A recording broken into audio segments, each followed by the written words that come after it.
I have had my own trauma, but we are talking about, is there growth after trauma, and how can that growth be possible? What I want to talk about, and what Sorel wanted me to talk about, is something that we both talk about, which is mental wealth, or innate health and resilience. And I wanted to use this prop of a lighthouse. And there are lots of different metaphors we can use, but for today, it just made sense for me to use the prop of the lighthouse. What happens is, when something happens to us, when some kind of trauma happens and we are seeking help, it seems like the help is going to come from outside of us.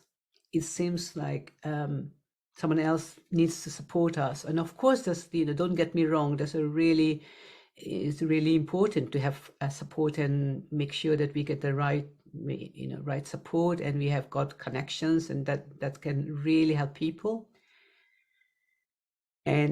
But it seems like all the help and support is going to come from outside. In other words, the lighthouse is outside of us.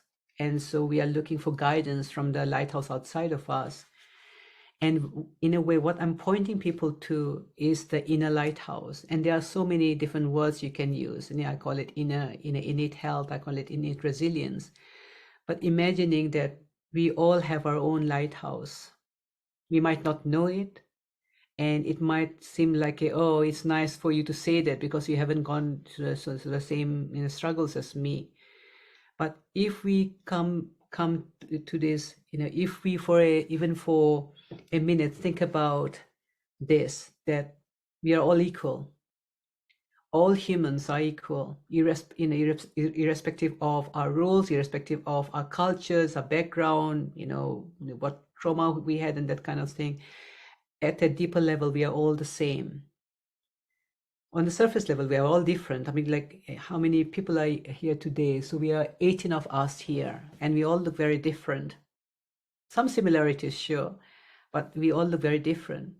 But if we look beyond the differences on the surface level, and we ask some questions to dig just deep, we realize that we are all the same. We are all humans, and we are having a human experiences. We are human beings having a human experiences for sure, but there's also then people talk about we are spiritual beings having a human experience. Part of this post-traumatic growth, and what the psychologists had written, that there are like 5 different stages. When people have trauma, and they start this journey or embark on this journey of post-traumatic growth. These 5 things are what they have seen in the stages. The first one is a deeper appreciation of life. So that's one. The second one is about being open to new possibilities.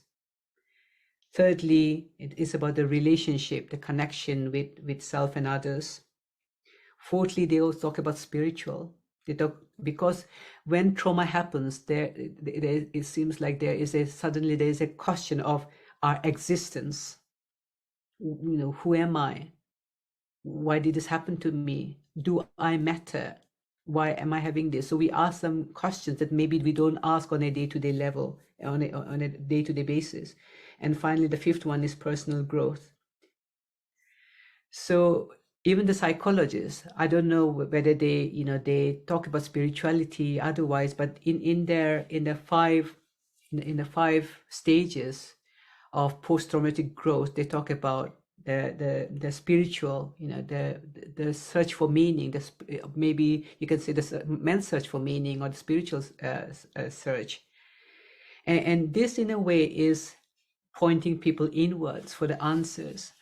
So yes, there will be people helping us from outside, and we, that can help with our growth. But what I have seen again and again is when we start looking inwards for the answers we're seeking in life, something shifts. And then we are, we can talk about it in terms of growth. And to me, people talk about, when they have just experienced trauma. And many people I see in the mental health services have experienced trauma of some kind or another, maybe childhood, or maybe very recent, or maybe multiple traumas. And people do find it extremely hard to move on from the trauma.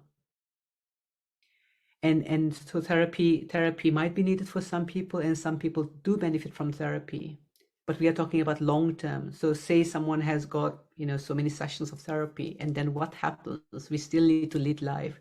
What is going to help us go in the direction of healing and post-traumatic growth? And that I really believe that that's turning inwards for the answer.